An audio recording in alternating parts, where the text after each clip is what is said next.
Nobody, even in the wildest, most unhinged corners of sports Twitter, was prepared for what happened tonight. The cameras were live. The crowd was electric. And then, without warning, without explanation, without even a hint of hesitation, Coach Lawson turned toward her bench, locked eyes with the biggest star in women's basketball, and dropped the single most jaw-dropping command in recent sports history. Casey. Sit. A gasp rolled through the arena like a shockwave. The commentators stuttered. The sideline reporter literally froze mid-sentence. And Casey Clark, the fan favorite phenom who single-handedly breaks viewership records, stared back as if she had just been slapped on national television. No injury. No foul trouble. No tactical timeout. She was benched. Live. In front of millions. Within seconds, the internet erupted into nuclear meltdown mode. Posts flew. Clips spread. What is Lawson doing? Is this sabotage? Did they fight? Even rival athletes started quote tweeting in disbelief. Every phone in the arena lit up with notifications as fans realized this wasn't a coaching decision. This was a power play. And then, because controversy always comes in pairs, rumors leaked that the benching happened only minutes after a secret locker room confrontation. A confrontation that someone recorded. A confrontation that insiders claim is so explosive, so chaotic, so unfiltered that it could split the entire national elite squad in half. And if the audio is real, tonight wasn't just a benching. It was a declaration of war. The silence after the benching didn't just linger, it metastasized.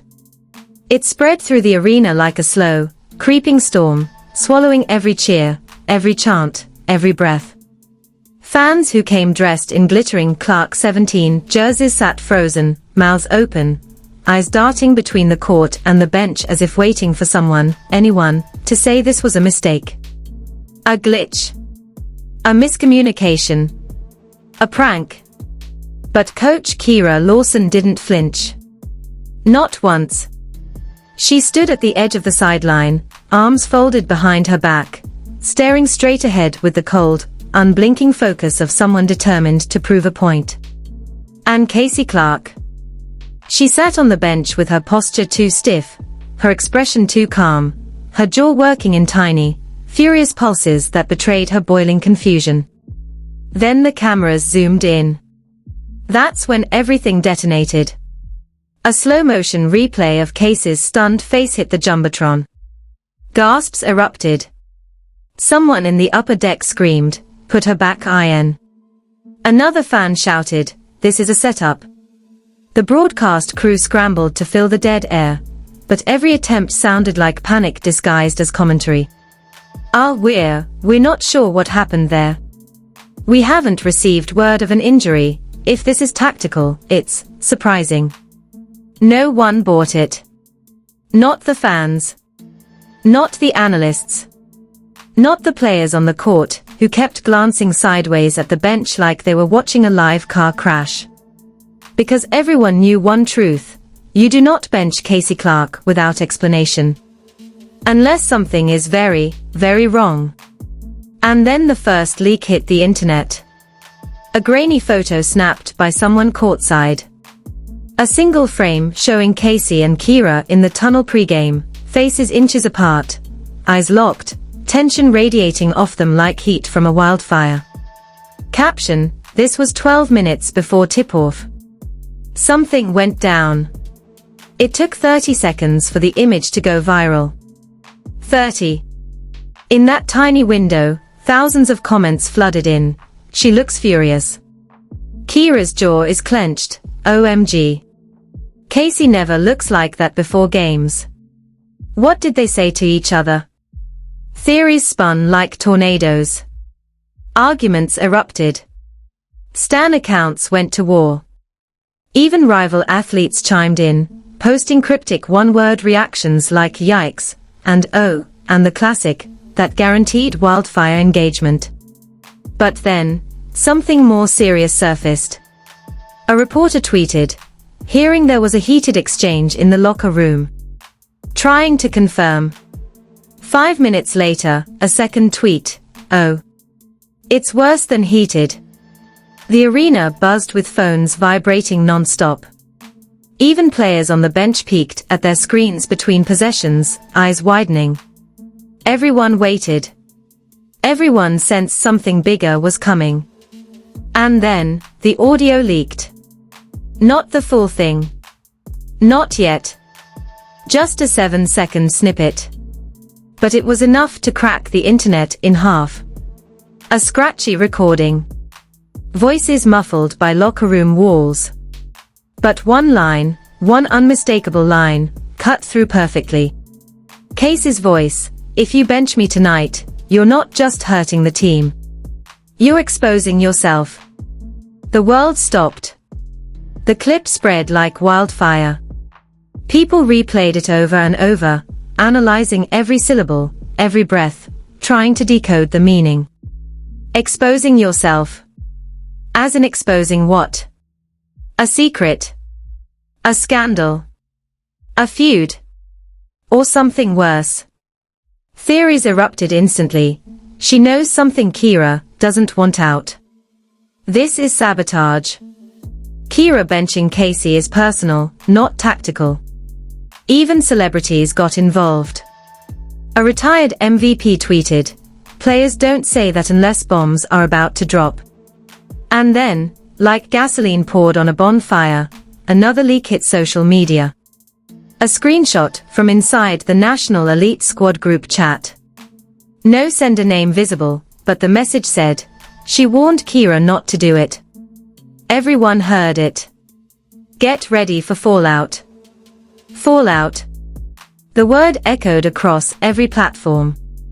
Analysts scrambled onto emergency live streams. Commentators abandoned their scheduled segments to break down the developing chaos.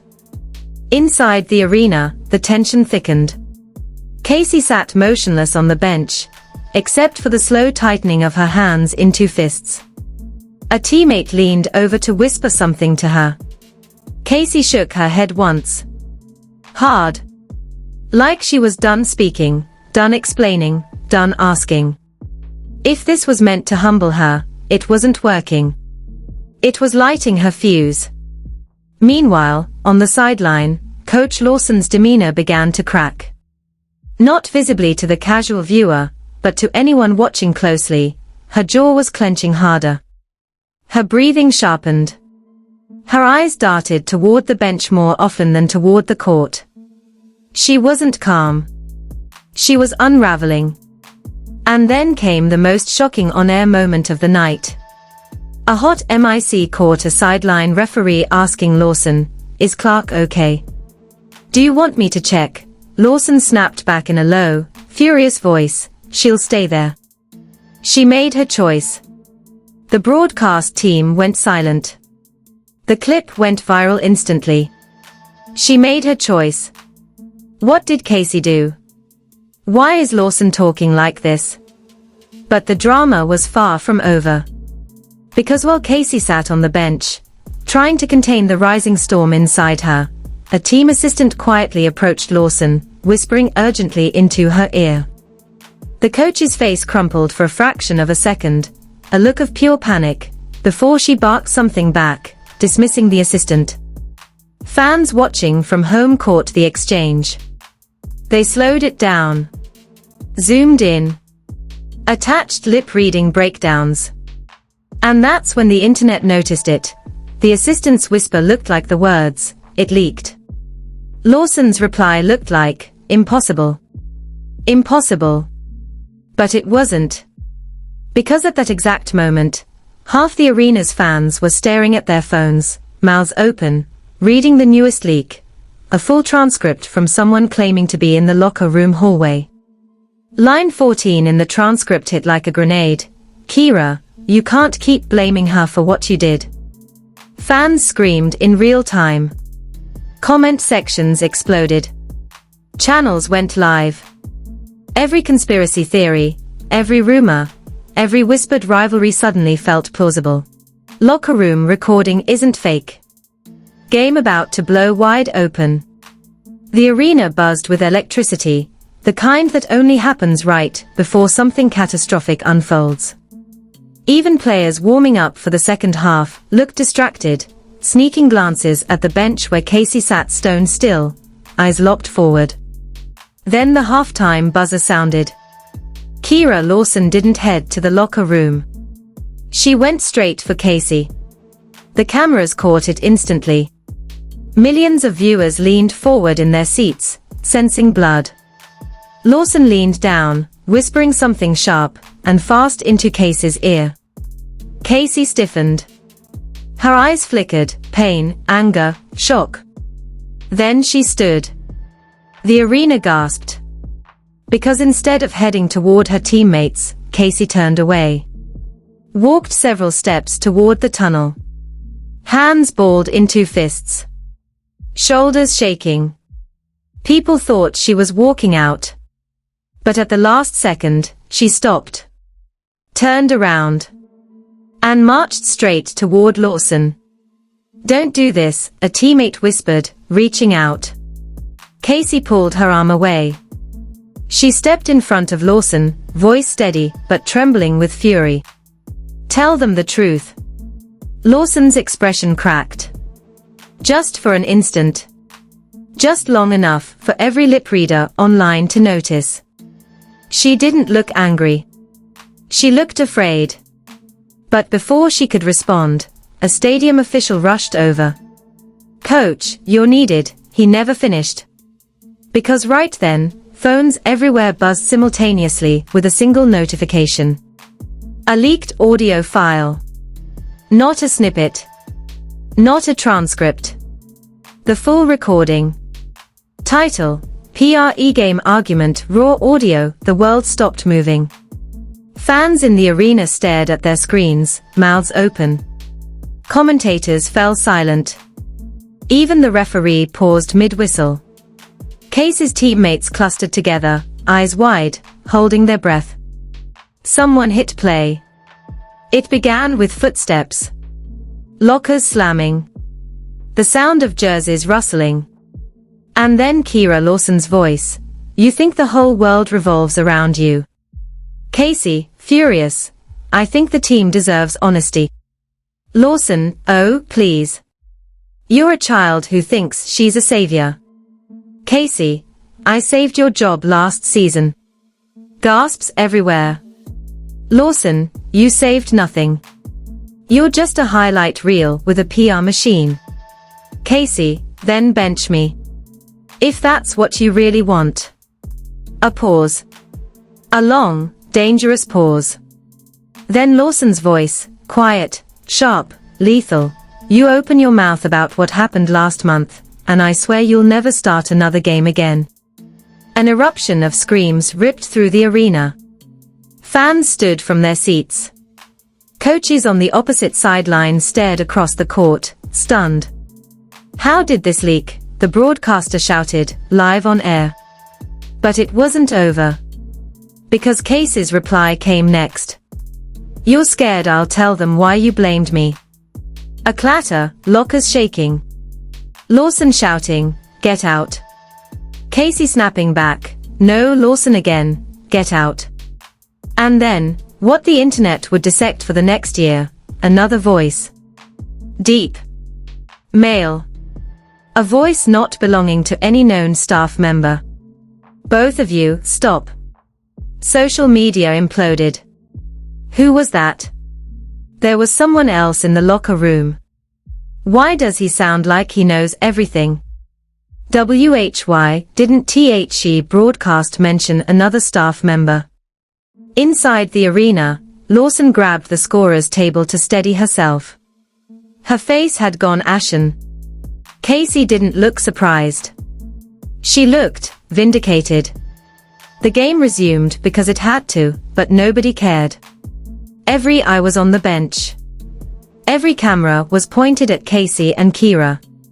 The players on the court looked like background extras in a disaster movie. 3 minutes into the third quarter, Lawson called a timeout purely to pull her staff into a huddle, not to talk strategy, but to panic. Her assistant coaches looked rattled, eyes flicking toward their phones, whispering urgently. On the bench, Casey's phone vibrated non-stop. She didn't touch it. Her expression said everything, let them see. The arena announcer's voice cracked as he spoke, trying to sound normal. But nothing was normal. Because another leak hit the internet. This time, screenshots. A private text thread between two unnamed players. Player 1, she's losing it. Player 2, she thought the audio would never get out. Player 1, Casey warned her. Player 2, if the second recording leaks, everything's over. Second recording. Those two words ignited a new firestorm. Analysts left the broadcast booth mid-game. An emergency panel formed on a sports channel within 3 minutes. Former players tweeted things like, "I know exactly what this is about, and been waiting for this to come out." Inside the arena, the scoreboard felt irrelevant. Fans weren't watching the game. They were watching the implosion of a dynasty. Then, midway through the third quarter, Casey stood up again. The crowd roared. Lawson spun around. "Sit down." But Casey didn't. She stepped onto the court. The referee hesitated, looked at Lawson, then at Casey. Lawson shouted, "She is not checking in." Casey said loudly enough for courtside mics to catch, "They want me in." The whole arena leaned forward. Who was they? The fans? The team? The staff? The league? The sponsors? Or someone else entirely? Before Lawson could respond, her assistant coach rushed up beside her, face pale, phone in hand. "It leaked," she whispered. Lawson's face twisted. "Which one?" "The hallway video." Lawson staggered backward as if struck. Casey closed her eyes, exhaling deeply, as if this was the moment she had been waiting for. The assistant coach held out the phone for Lawson. And then Lawson saw it. A grainy video of her in the hallway, talking to the same deep-voiced mystery man. Only this time, the audio was crystal clear. "Lawson, if she keeps pushing, she's going to ruin everything." The man then shut her down. The video cut there. The arena collectively screamed. Casey looked Lawson dead in the eyes. "Still want me to sit?" Lawson's lips trembled. Her walls, professional, emotional, reputational, collapsed all at once. Before she could speak, the arena lights flickered, microphones screeched, and the broadcast cut away again. Commentators were left yelling, we'll be right back." But inside the arena, no one went to commercial. They saw everything. Because as the lights stabilized, a figure stepped out from the tunnel. The same voice from the recording. The same voice from the hallway. And he was walking straight toward Casey and Kira. The entire arena felt the shift the moment he appeared. It was like the air pressure dropped. Conversations cut off mid-sentence. The bouncing of the ball, the squeak of sneakers, the droning echo of the announcer all faded into the background as thousands of eyes swung toward the tunnel at the same time. There he was, the man whose voice had haunted every leaked recording, the ghost in the locker room, the shadow in the hallway, walking calmly toward the sideline like he owned the floor. He wasn't in a suit. He wasn't in team gear. He wore a simple black jacket, dark jeans, and an accreditation badge that wasn't supposed to exist. It wasn't the normal media, coaching, or operations tag. The logo on it made a few insiders go visibly pale. League Governance Committee. He wasn't just some random staffer. He was one of the people who pull strings behind the scenes. Coach Kira Lawson saw him and froze. Her hand dropped from the playboard. Her lips parted, and for the first time all night, She looked like she had no idea what to do. Casey Clark didn't move. He looked at Casey like he was finally seeing that reality. "You don't understand what's at stake," he said. "If you tell them, everything we've built, everything you built," she cut in. "Not the players. Not the fans. Not the kids who stayed up all night watching these games. You and your committee. You and your optics. You and your little backroom vote to decide who gets pushed and who gets buried." The word "buried" hit like a drum.